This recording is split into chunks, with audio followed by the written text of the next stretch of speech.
Walaupun di luar udah sering saya jelaskan ini, saya jelaskan ulang di sini karena beda nonton di YouTube dengan aslinya ya. Kajian tentang dimensi ma'rifat diri. Nah, ini kajian kita. Karena kalau dalam ungkapan man arafa nafsahu faqad arafa rabbahu. Siapa yang kenal dirinya, kenal Allah. Diri yang mana yang akan dikenal? Apakah yang bernama Pak Bandi? Bukan. Ini nanti kalau mati dimakan ulat. Kecuali dia sakti ya. Ulat pun menjauh. Alut apa? Pahit ya?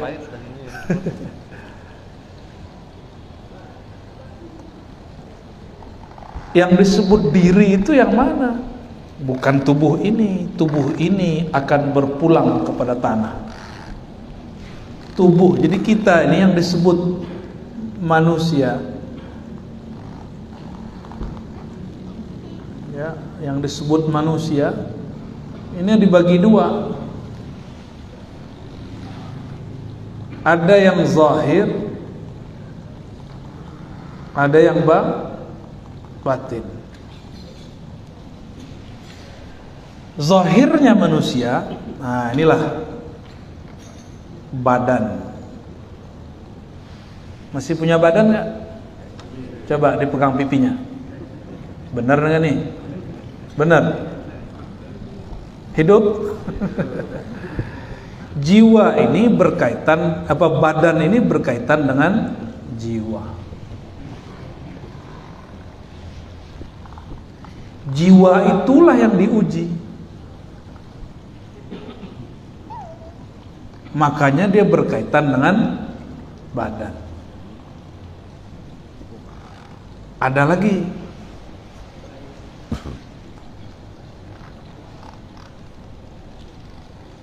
Ada badan, ada pikiran. Itu zahir semua. Nah, pikiran ini sambungnya kepada akal. Nah, ini kita yang zahir. Kita sekolahkan anak-anak, kita masukkan dia latihan silat, latihan karate, taekwondo. Itu semua ini kita baru menyekolahkan zahirnya. Puncak dari zahir kalau di kampus S3 namanya. Kalau latihan karate Paman Birin sampai dan berapa? 6. Kalau 7 jadi dewa kali ya.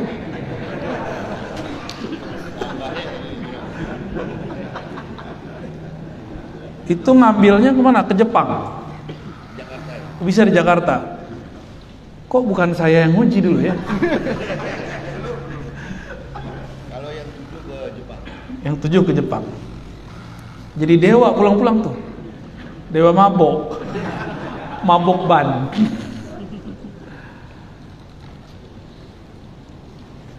Itu semua kita ditempa, benar nggak? Maka kalau ngajak tarung sama Paman Birin zaman dulu 5 orang beres sama dia. Sekarang sekalsel dilawan. Oh, berarti bukan badan lagi yang lawan, pikiran. Nah, ada strategi di situ. Akal yang bermain. Sekolah S3 itu pikiran atau akal formal, ada akal informal. Itulah akalnya orang-orang yang berpolitik, yang berdagang. Kalau nggak diuji, nggak jadi. Kalau mau naik dan 1, dan 2, dan 3, itu kan diuji, benar nggak? Saya dulu kalau mau naik, dipukul, ada 70 orang, semuanya mukul kita. Emang diuji. Masa mau naik pangkat batin gak mau diuji? Tapi ujian itu, ujian yang berat itu di sini dan di sini. Ujiannya kita sebut dengan takdir buruk. Ujian di sini. Sakit, kesel, sakit hati, situ. Kalau di batin ini ada, mana dia nih? Kok tiba-tiba mati dia?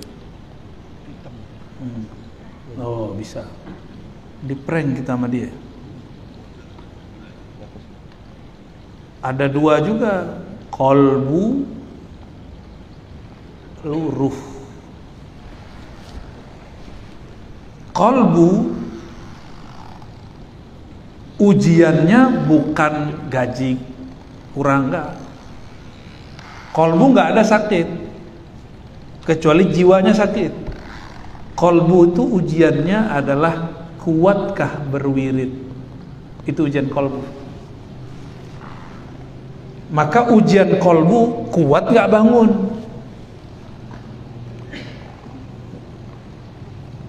Kuatkah bergadang? Itu kolbu tuh. Di kolbu ini ada sifat, namanya sifat malakutiyah, sifat malaikat. Kalau sifat ini muncul, orang jadi malas makan,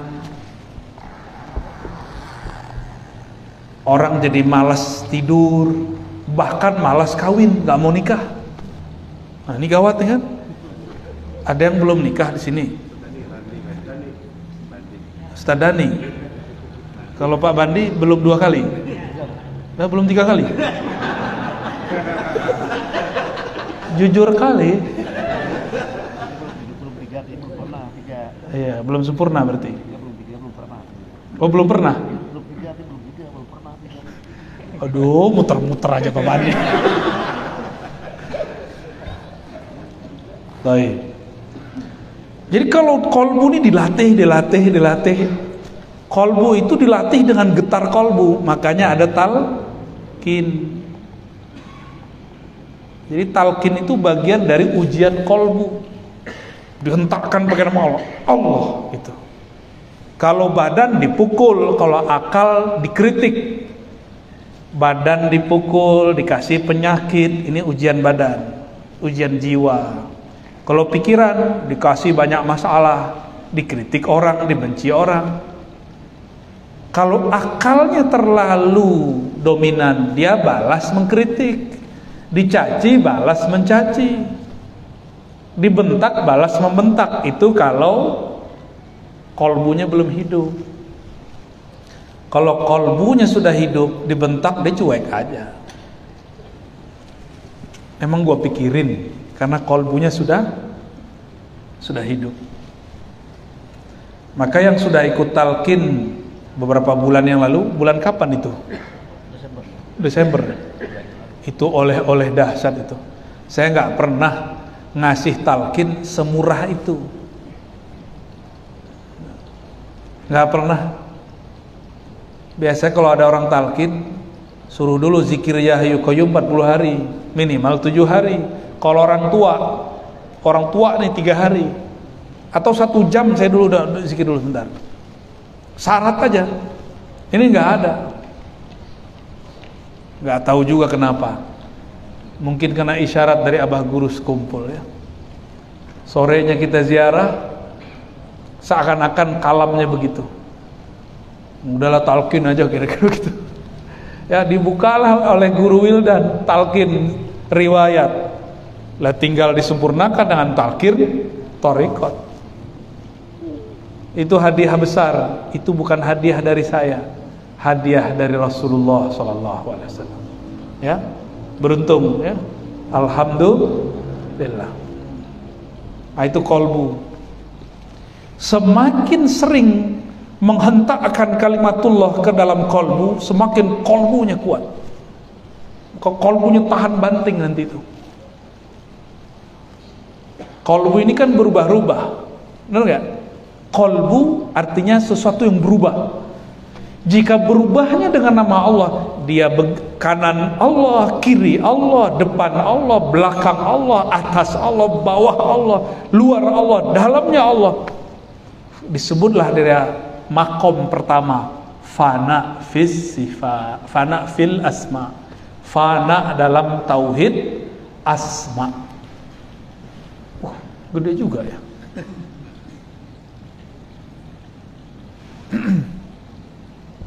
Jadi apa yang dimasukkan ke dalam kolbu? Nama, ya. Nama ini harus menggantikan nama-nama yang ada. Jadi Allah itu pecemburu. Allah gak mau ada nama Paman Birim di dalam kolbu pasukan roh. Gak boleh. Yang boleh ada cuma nama Tuhannya Paman Birim. Ya. Gak mungkin cemburu Paman Birim. Nama Allah kok. Gak boleh kan. Wala zikrullahi akbar. Sungguh sebutan nama Allah itu lebih besar dari semuanya. Jika nama Allah itu diturunkan ke gunung, gunung pecah. Diturunkan ke langit, langit runtuh. Diturunkan ke bumi, bumi gempa. Diturunkan ke tanah yang tinggi, longsor dia. Jadi kalau ada gunung mengeluarkan air mata air, itu ada kalimah yang terhentak situ. Keluar air mata air. Itu ayat Allah. Gunung yang isinya bebatuan, masuk nama Allah pun keluar air. Masa kolbu kita dimasukkan nama Allah, air mata tidak menetes? Masa ya, katanya bertuhan kepada Allah, tapi disebut nama Allah tidak berlinang-linang air matanya. Itu maksudnya ya. Nah, waktu talqin kemarin menikmati nggak? Menikmati atau mati? Sangat menikmati. Alhamdulillah, itu nikmat luar biasa. Benarlah kemudian kita membaca ayat ala bidzikrillah tatma'innul qulub. Hanya dengan menyebut nama Allah qalbu jadi tenang. Tapi sebelum tenang dia bergetar dulu. Iza zukirallah wajilat qulubuhum. Disebut nama Allah qalbunya bergetar. Terasa nggak ketika menghentakkan kalimah itu? Terasa? Sebagian orang merasakan. Maka zikir itu bukan suara yang bagus, bukan lafaz yang fasih. Zikir itu jika sesuai gerak lidah dengan getar kolbu, baru disebut zikrullah. Ya, kalau belum sesuai, nggak disebut zikrullah.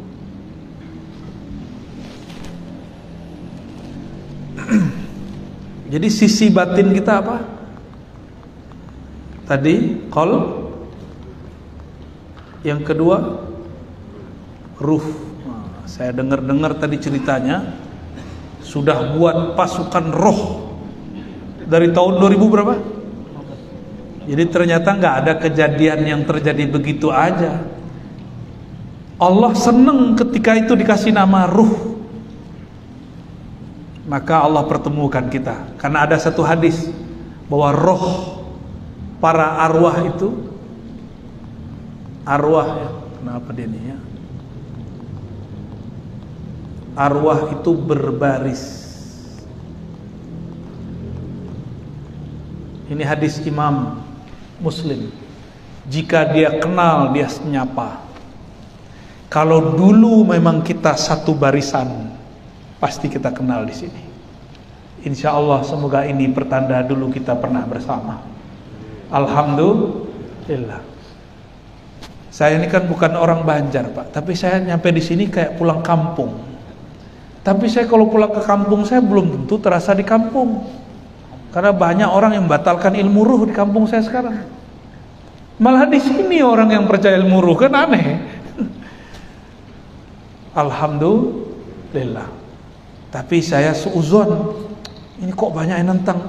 Ketika pulang ternyata yang pengen belajar ilmu ruh banyak. Waktu pulang terakhir hujan, ramai. Tapi yang nentang juga ramai. Ramai di sosial media. Jam 9 selesai kita pindah. Hujan, pindah ke pelosok. Mereka ngikut hujan-hujan. Oh, berarti mereka yang anti itu cuma bermain di sosial media. Mereka tidak bisa bermain di sosial ruh. Di media ruh mereka nggak bisa main. Ya, ini Bapak seharusnya sudah tepar Pak dari tadi yang ikut dari tadi siang. Cuma karena ruhnya sudah bernama, kuat sampai sekarang. Ya, maka yang belum dapat nama ruh nanti kumpulkan, kasih ke Sidi Musa. Nanti kita ajukan kepada orang yang ahlinya. Ya, saya dipercayakan untuk menyebarkan keilmuannya, menjadi gerbang keilmuan ruh, insya Allah. Dan saya perlu kasih tahu, di belakang saya ada lagi gurunya. Ya, kalau antum beruntung ketemu beliau, kalau kita istiqomah, kita berjuang dengan beliau, berjuang dengan penuh kesantuyan, ya, santui. Jadi nggak aneh-aneh, biasa-biasa aja. Ruh itu berlapis-lapis, berlapis-lapis ya. Lapisan terluarnya itulah qalbu. Nah, lapisan berikutnya fuad, berikutnya namanya lub, berikut namanya sir, barulah ruh. Medannya qalbu, waduh, masya Allah, medannya dahsyat sekali. Ini namanya medan nama. Disinilah al-asmaul husna mesti ditanam. Inilah ilmunya Datuk Kalampayan. Inilah ilmunya Syekh Nafis Al-Banjari. Ini ilmunya di sini. Ini disebut fana dalam nama. Disebut juga tauhid nama Allah. Yang boleh ada cuma nama Allah, nggak boleh selain Allah ada di situ. Jadi kalau di bab ini haram selain nama Allah ada. Jadi bapak ini silakan kerja, silakan bermewah-mewahan, tapi jangan masukkan kemewahan di sini. Nggak boleh sama sekali. Susah, hidup susah, jangan masukkan keluhan ke dalam kolbu. Nggak boleh. Cukup susah badan. Capek, cukup yang capek badan. Kolbu nggak ada urusan. Kolbu hanya nama Allah. Maka kalau pengeluh nyebutnya Allah, Allah. Nah, fuad. Fuad ini kolbu juga, tapi kolbunya kolbu. Jadi kolbu itu inti kita, intinya inti, namanya fuad. Apa kerjaan fuad? Menentukan keputusan. Orang yang tegas berarti fuadnya tegas. Maka di sini ada namanya af'al. Apa arti af'al? Perbuatan Allah. Orang yang kalau dia melihat, memandang sesuatu yang dia lihat Allah yang berbuat, berarti fuadnya sudah bagus. Maka kalau ada orang caci maki kita, kita jangan pandang itu makhluk. Anggap saja Allah lagi menegur. Jadi kalau kita dibilang ente anjing, iya, saya ini jiwanya lebih muhina daripada anjing. Gitu aja Pak, nggak usah marah. Kita kalau marah kan lebih ganas dari anjing, benar nggak? Kita dibilang babi, betul, saya kalau nafsu lebih besar daripada babi. Gak usah khawatir. Ya. Daripada mereka yang merasa sok suci, mending kita yang merasa hina di hadapan Allah.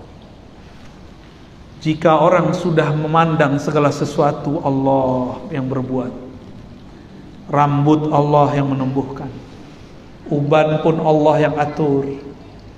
Udah mulai keriput Pak, Paman Pirin udah mulai keriput ya? Bener ya? Kita panggil dia Paman Bandi. Udah mulai keriput belum? Dikit. Ada yang repot bagian tertentu belum katanya. Ngeri kali ya. Kayaknya ada maunya nih, kita lapor ke istrinya ya.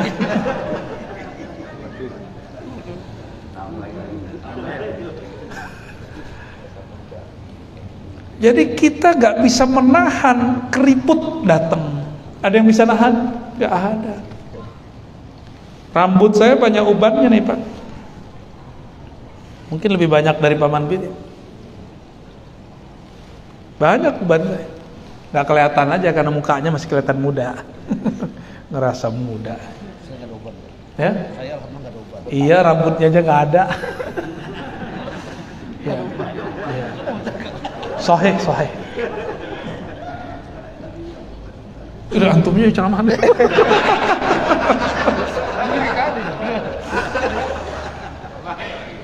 Allahumma sholli ala Muhammad.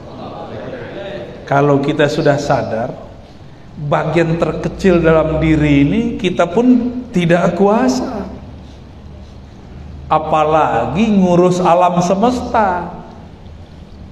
Maka ujiannya para pemimpin yang ngurus negeri, dia ngerasa dia yang mimpin atau dia ngerasa dipimpin oleh Allah. Ujiannya apa itu? Ya. Itu ujian, itu berat itu. Apakah saya yang merasa menumbuhkan rambut, saya menguasai badan, atau saya dikuasai oleh Allah yang menumbuhkan semuanya di badan? Tinggal dilihat. Kalau iya, dia sudah tenggelam dalam af'alnya Allah. Ya, masuklah dia ke alam berikutnya. Habis lub, di sini ada sifat-sifat Allah. Sifat Allah ini ada beragam. Ada sifat ma'ani, ada sifat ma'nawiyah. Ada ma'ani, ada ma'nawiyah. Nah, ma'ani ada di sir, ma'nawiyah ada di lub. Beda-beda tipis. Lub itulah mulai wali-wali dulu selevel-level kutub sampai ke sir. Inilah makomnya Abah Gurus, kumpul di sini. Lub dan sir ini. Jadi beliau kalau ngajar di situ duduknya. Kalau nggak lub sir, kalau nggak sir lub, udah begitu aja terus. Kalau lebih banyak di sir, maka akan banyak rahasia keluar, walaupun yang dibaca kitabnya sedikit. Itu berarti di sir mainnya. Sir itu boleh diartikan library ruhani, perbendaharaan, perpustakaan ruh. Kan tadi ada tentara ruh. Wah, ini perpustakaannya di sini. Kalau orang sudah sampai di sir, geraknya gerak Allah, samanya sama Allah, basornya basor Allah. Kalau dia memandang, ya memandang Allah, bukan dia yang mandang. Kalau kita mandang sampai pintu, tapi kalau mandang tembus sampai ke alam sana. Itu kalau Allah yang mandang. Maka orang-orang sampai di sir dan lub ini, sifat dia sudah digantikan dengan sifat Allah Subhanahu wa ta'ala. Gak ada lagi hamba. Dengan apa mereka sampai ke situ? Maharnya cuma satu, rahmatullah. Jadi untuk menjadi kekasih Allah yang makomnya ada di lub dan sir, bukan dengan banyak wiridan, bukan dengan banyak ziarahan, mohon maaf, bukan, tapi dengan banyak menebar rahmat Allah.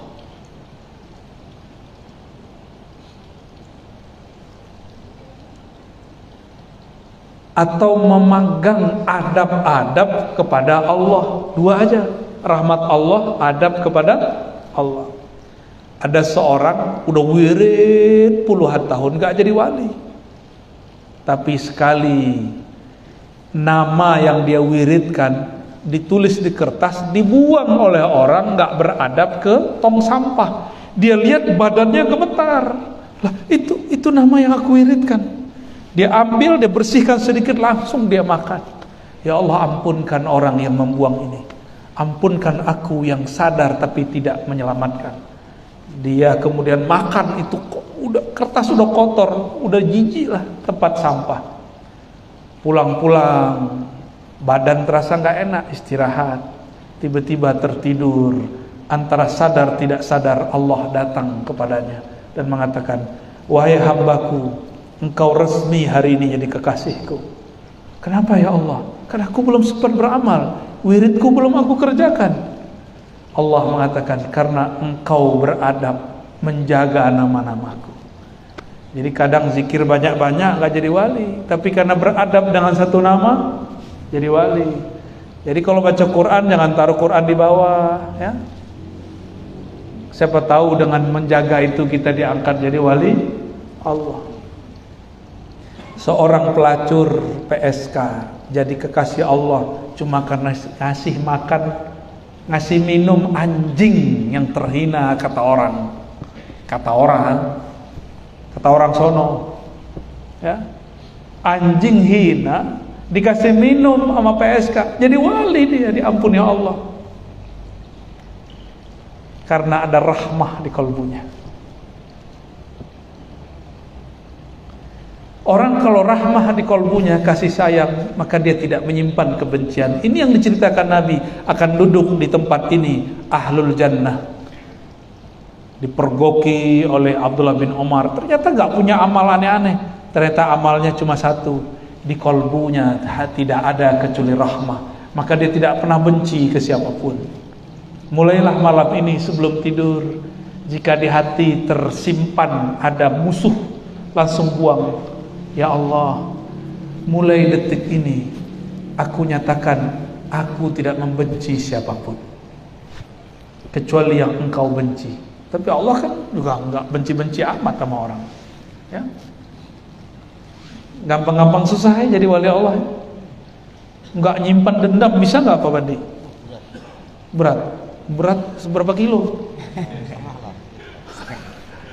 Berat itu kalau pakai perasaan. Pakai perasaan, jijik melihat ada kertas di tong sampah, jijik gitu. Makanya nggak diselamatin tuh. Pakai perasaan, saya disakiti dia, masa saya nggak balas? Berat. Coba pakai ruh. Ruh itu nggak menyimpan dendam. Maka orang ruh ini dibenci dia nggak lawan benci, dipuja dia nggak merasa terpuja, dipuji dia nggak merasa terpuji, biasa aja tuh ruh. Betul-betul netral ruh itu, betul-betul netral. Maka pasukan roh harus punya kualitas sifat-sifat roh.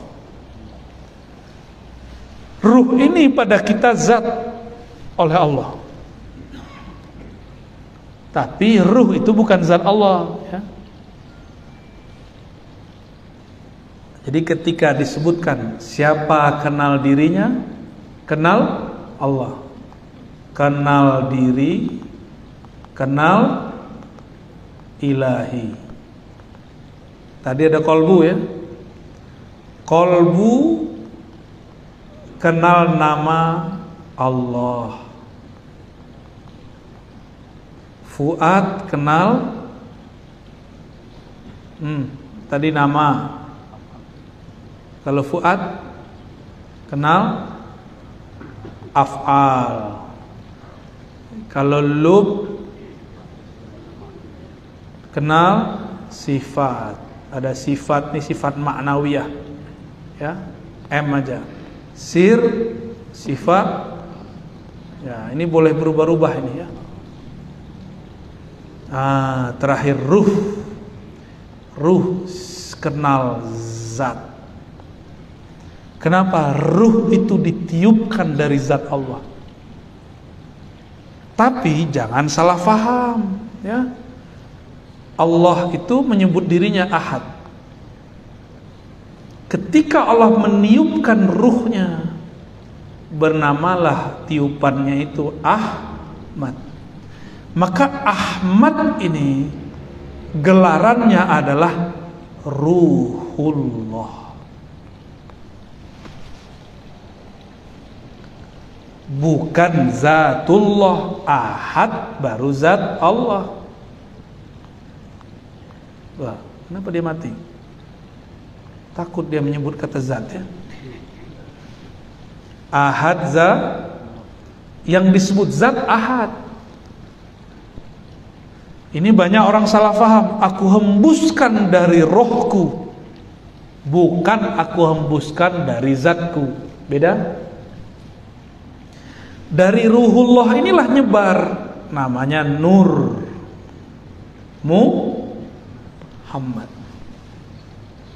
Ya, kita sebut nur Muhammad. Inilah yang disebutkan dalam surat Shad.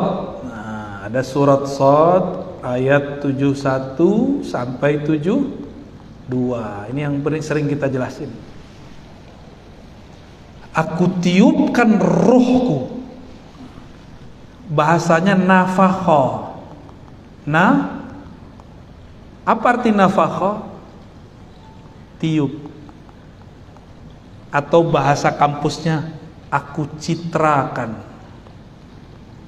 Nah, ini dulu waktu saya belajar di kampus, dosen saya menerjemahkan aku citrakan. Apa yang dicitrakan? Roh. Sedangkan yang satu lagi, aku cipta. Apa yang Allah cipta? Tubuh. Tubuh dicipta dengan kun. Kalau ruh dihembus. Maka di dalam diri ini ada hembusannya Allah. Dipanggillah Yasin, ya, dan dipendek ya. Ini penghapusnya. Oke. Dipendeknya Yasin. Wahai hembusan ruhullah. Itu maknanya. Itulah sebabnya surah Yasin itu sakti mandraguna. Karena itu panggilan terhadap Ahmad. Panggilan terhadap Ahmad. Ya, ada artinya lagi. Ya itu qalbu Rasulullah. Sin itu bunyi nafasnya Allah. Jadi ketika Allah Subhanahu wa taala Sang Maha Ahad ini menghembuskan nafasnya Ahmad menjadi rohnya, itu hembusannya berbunyi, coba sin gitu. Gitu. Coba baca sin. Kira-kira begitu. Jadi kalau kita menghembus balon gimana? Kalau ini lebih lagi.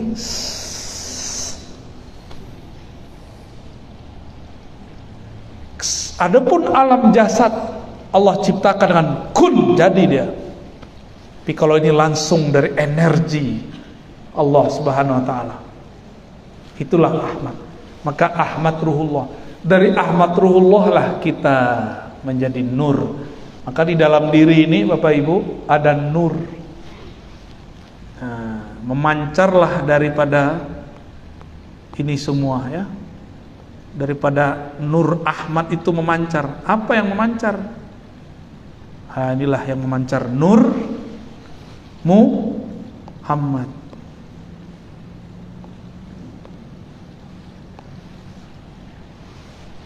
Jadi Ahmad itu nama ruhnya, nama cahaya yang memancar namanya nur Nah, kebanyakan ilmu para wali-wali berhenti di nur Muhammad, di cahaya, jarang menembus ke Ahmad. Abah Guru Sekumpul pernah membahas bagian terluarnya Ahmad yang langsung memancarkan nur itu. Beliau sebelum wafat pernah membahas itu. Ya. Beliau pernah membahas itu. Oh, itu dahsyat beliau itu. Coba lihat. Ahmad. Ama Ahad beda apa? Beda apa? Ya. Ahadun, Ahmadu. Bedanya apa? Mim. Ini mim ini apa ini? Apa makna mim itu? Ternyata mim itu isinya keterpujian. Sesuatu yang terpuji berarti menyimpan rahasia-rahasia makrifat. Maka mim ini mim ma'rifatullah, ma'rifatul ahad. Mim ini dikeluarkan, jadilah Muhammad. Sekarang mimnya jadi dua, Muhammad. Bener, ada dua mimnya. Ini mim yang mim yang ini kemana lagi? Ternyata di situ ada tasdid. Inilah jadi al-mahdi. Mimnya menjadi al-mahdi.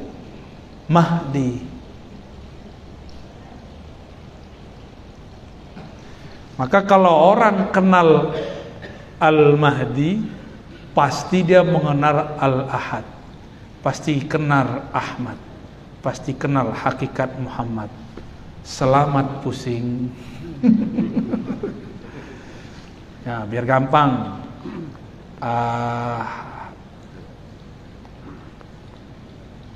Biasanya ngeliat di YouTube ya, ahad ngomong apa sih gitu ya di YouTube ya. Turun Ahmad, turun Muhammad, turun al-mahdi.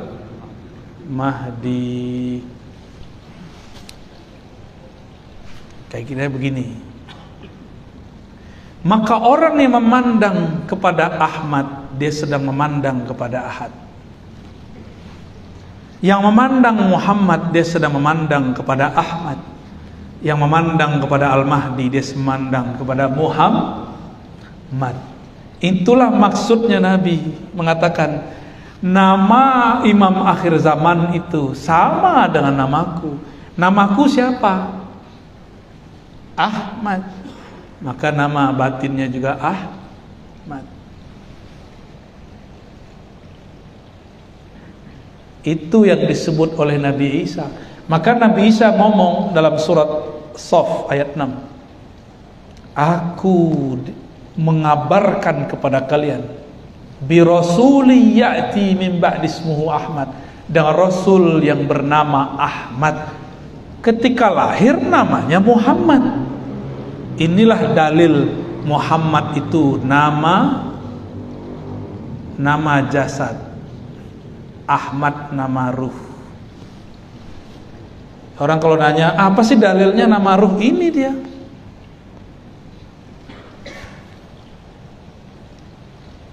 Nanti bakal ada orang yang menolak kajian ini. Ar-Razi itu sesat. Nama cukup nama jasad aja. Gak ada nama-nama ruh. Gak ada, di kampus gak ada, di kitab gak ada. Dia gak ngerti, dia bilang gak ada ya. Ada kok. Sebelum kita di sini kita kan sudah ada, berarti kita punya nama di sana. Ya, punya nama kita di sana. Lahir siapa yang ngasih nama? Bapak kita atau bapak orang? Bapak kita lah. Ruh itu punya bapak juga dia. Bapaknya namanya Muhammad. Maka disebutlah Muhammad Abur Ruh. Gitu ya. Gimana, udah ngebul belum? Ini udah dulu lah ini. Maka kalau ingin berzikir dengan ini, caranya gampang ya. Cara zikirnya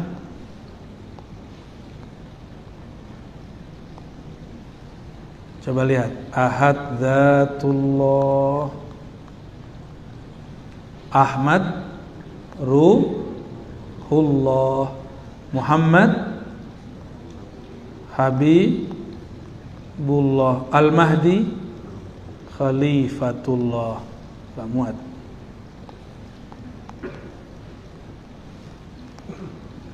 Al-Mahdi Khalifatullah. Saya pakai pendek aja ya. Ini kalau mau wiridan, ini namanya wirid haikal ma'arif. Rukun-rukun tiang-tiangnya ma'rifat. Ujung ma'rifat semuanya ke sini. Coba sama-sama baca.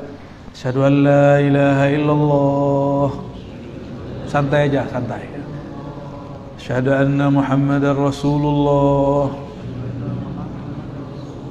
Ikutin. Ahad Dzatullah,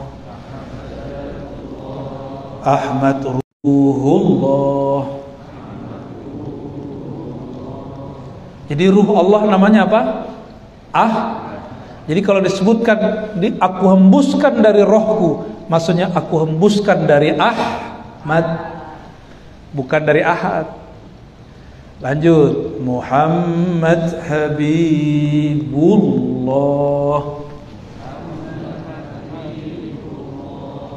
Al-Mahdi Khalifatullah. Al-Fatihah.